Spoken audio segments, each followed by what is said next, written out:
গেন্দার মা কি রানছো? খিদা লাগছে। আজকে কিছুই রান্না বান্না করছি না, আমার শরীরটা খারাপ লাগতেছে। হোটেল থেকে কিছু আনা এলাম।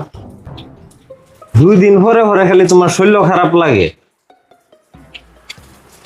দিলি খেলে বাহানা।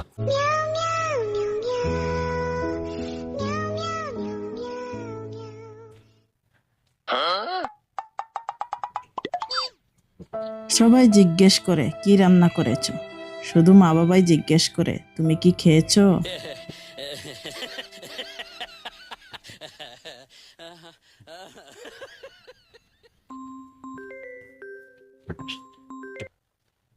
হ্যাঁ মা,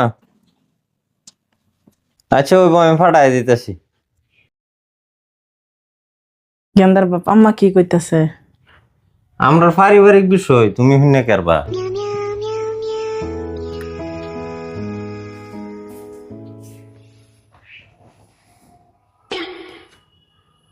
এখন আর লোকের কথায় মন খারাপ করি না, কারণ যাকে আমি আপন মনে করি সেই আমাকে পর মনে করে। তোমার বোনেরা যে 2 দিন পরে পরে আয়া হেরে আমার কথা শুনা, তুমি তো একটা দিন আমার পক্ষ লইয়া হেরে একটা কথা কও না। তারা 1 দিন আর 2 দিনের লাগিয়া কিছু কথা ইগনোরও করো, যে সব কথা ধরতার বা।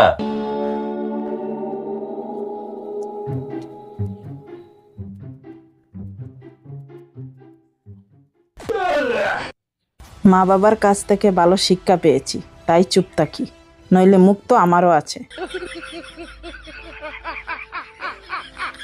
এবার মুখ লটকে দেবো রেসু কে? আচ্ছা তোমার জন্মদিন, 80 ভর্তি থাকবা তে ভাল লাগবো?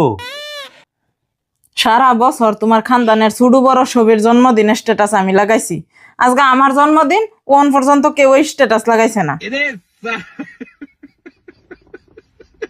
কোনো বহুত সময় আছে তো, আস্তে আস্তে ছবি লাগাইবো। তাও যদি না লাগা, আমি সবের বাইর যায় কই থইম যে তাড়াতাড়ি স্ট্যাটাস লাগাও।